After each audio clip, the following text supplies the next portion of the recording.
Patris et Filii et Spiritus Sancti. Amen. Dominus vobiscum.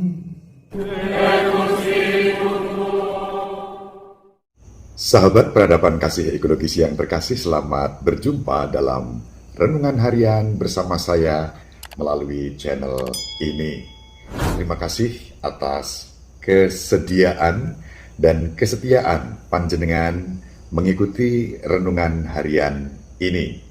Terima kasih juga kepada para subscribers yang baru yang berkenan untuk mengikuti akun YouTube ini. Semoga apa yang saya bagikan melalui YouTube ini, entah itu renungan harian, entah itu nyanyian-nyanyian yang saya buat dan saya bawakan, entah itu pengalaman-pengalaman dalam rangka persaudaraan, kerukunan, kemanusiaan, dan kebangsaan, bermanfaat untuk panjenengan dimanapun berada. Hari ini hari Minggu, selamat berhari Minggu. Hari Minggu dalam iman kita, iman Kristiani, iman Katolik, merupakan hari pertama Yesus bangkit pada hari pertama sesudah Sabat. Hari pertama adalah hari Minggu, bukan hari Senin. Hari Senin adalah hari kedua sesudah hari Minggu sebagai hari Tuhan. Pada hari ini kita akan membaca dan merenungkan Injil Yohanes bab 6 ayat 1-16. Maka saya akan membacakannya untuk kita semua. Sekali peristiwa, Yesus berangkat ke seberang danau Galilea, yaitu danau Tiberias. Orang banyak berbondong-bondong mengikuti dia karena mereka melihat mujizat-mujizat penyembuhan yang diadakannya terhadap orang-orang sakit. Yesus naik ke atas gunung dan duduk di situ dengan murid-muridnya. Ketika itu, Paskah, hari raya orang Yahudi, sudah dekat. Ketika Yesus memandang sekelilingnya dan melihat bahwa orang banyak berbondong-bondong datang kepadanya, berkatalah ia kepada Filipus, "Di manakah kita akan membeli roti supaya mereka ini dapat makan?" Hal itu dikatakannya untuk mencobai Filipus, sebab dia sendiri tahu apa yang hendak dilakukannya. Jawab Filipus kepadanya, "Roti seharga 200 dinar tidak akan cukup untuk mereka ini, sekalipun masing-masing mendapat sepotong kecil saja."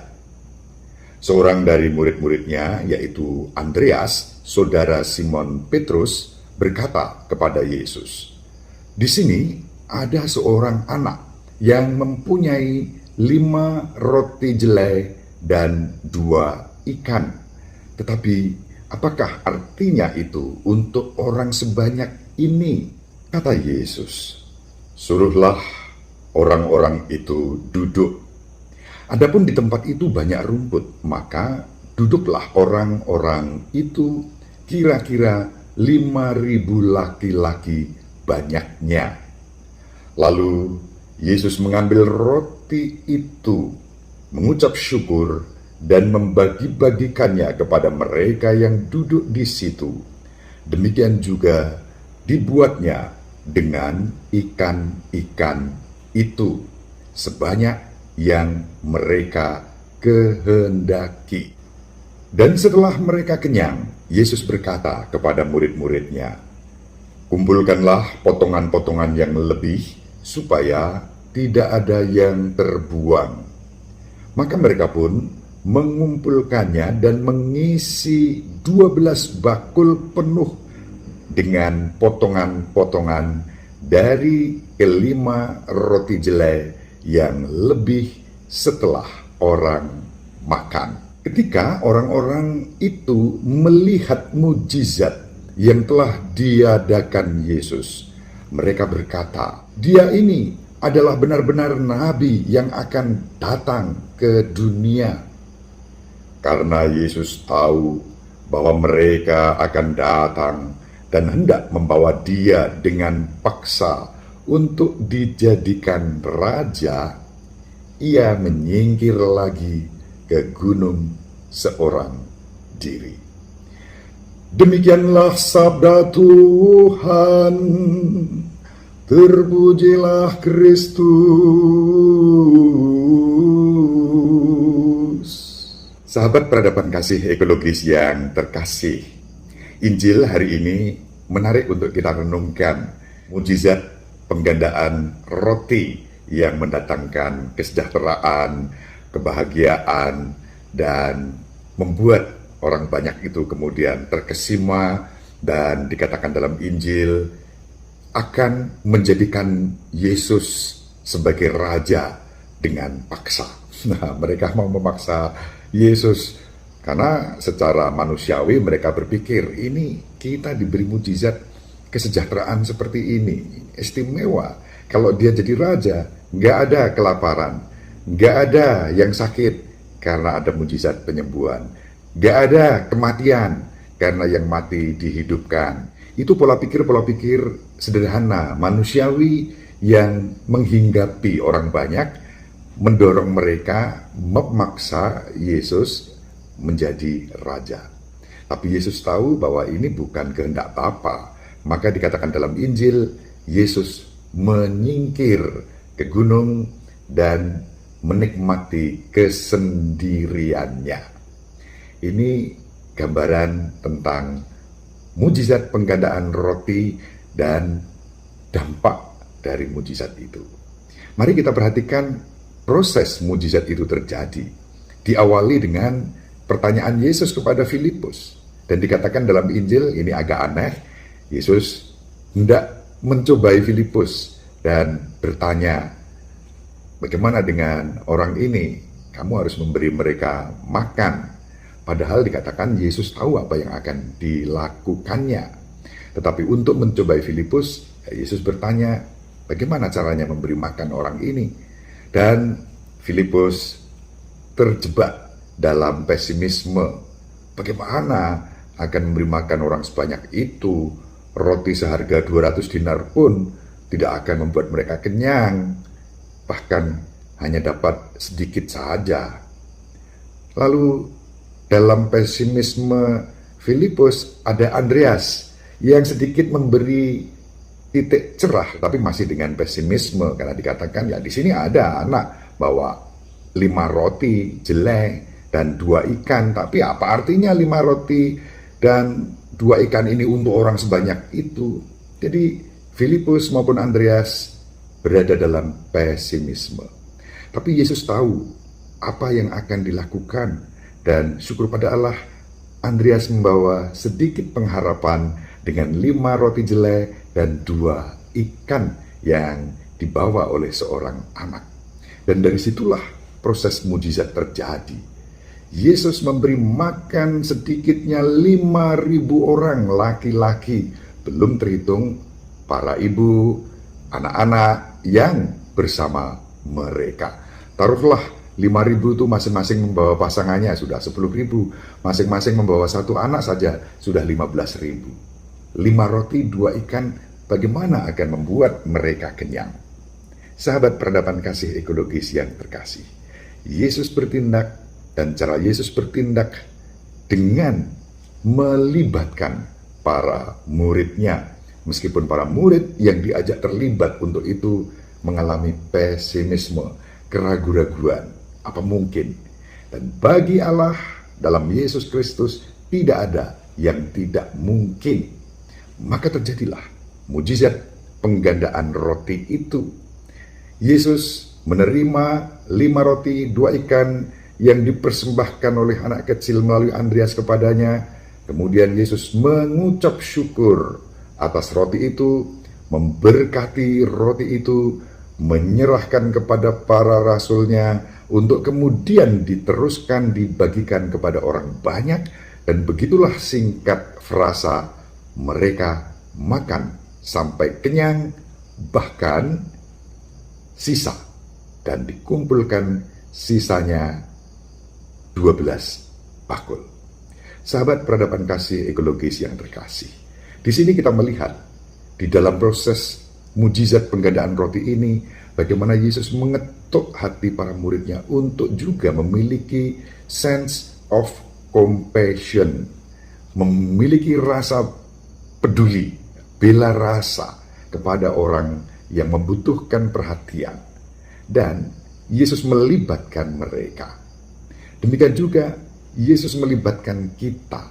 Kita diajak untuk terketuk dalam kepedulian dan bela rasa ketika melihat orang menderita. Nah, hari-hari ini di masa pandemi ini, saya bersyukur boleh mengalami dan bersama dengan sahabat-sahabat untuk mengembangkan kepedulian kepada orang lain yang menderita, terutama karena terpapar virus corona.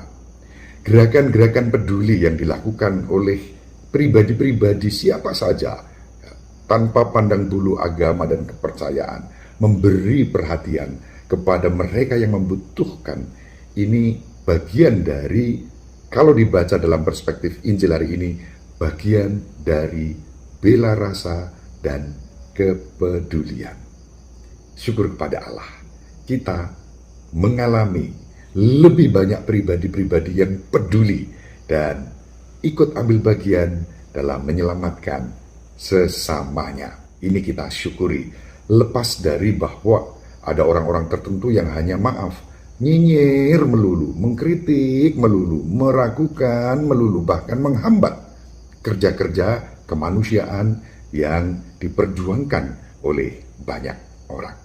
Syukur pada Allah, ada begitu banyak dan lebih banyak orang-orang baik yang mau peduli. Dan disinilah kita melihat bagaimana karya Tuhan, penyelenggaraan Tuhan terjadi di dalam kehidupan kita. Oleh karena itu, mari sahabat peradaban kasih ekologis yang terkasih, dimanapun berada, kita bersama-sama terus bersatu di dalam solidaritas global ini.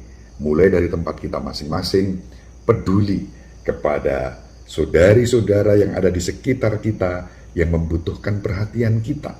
Sekecil apapun yang kita lakukan, kalau itu kita lakukan bersama Kristus dan dengan kasih yang besar, itu akan menjadi berkat yang luar biasa. Bahkan ketika berwujud dalam doa, itu menjadi kontribusi yang istimewa. Syukur-syukur sampai pada gerakan-gerakan konkret, bahkan secara material, finansial, membantu sesama kita. Dan itu yang kita alami, kita lihat, yang saya melihat dan mengalami dengan luar biasa istimewa. Bahkan dalam diri sahabat-sahabat yang sebelumnya terpapar virus corona, kemudian disembuhkan berkat doa-doa kita, dan kini bergerak untuk peduli kepada sesama. Semoga teladan dan kesaksian ini membuka mata batin kita bahwa Allah masih peduli, Allah masih bekerja juga dalam diri pribadi-pribadi mereka.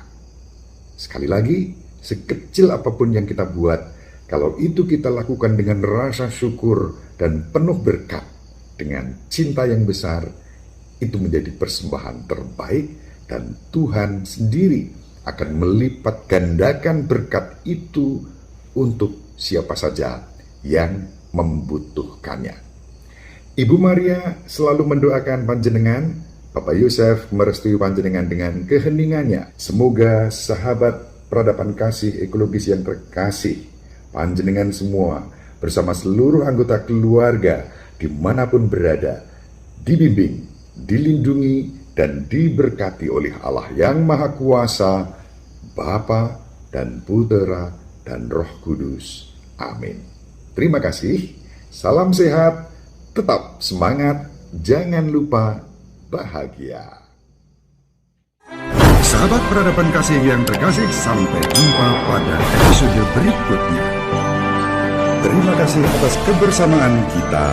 Salam peradaban kasih ekologis berkah.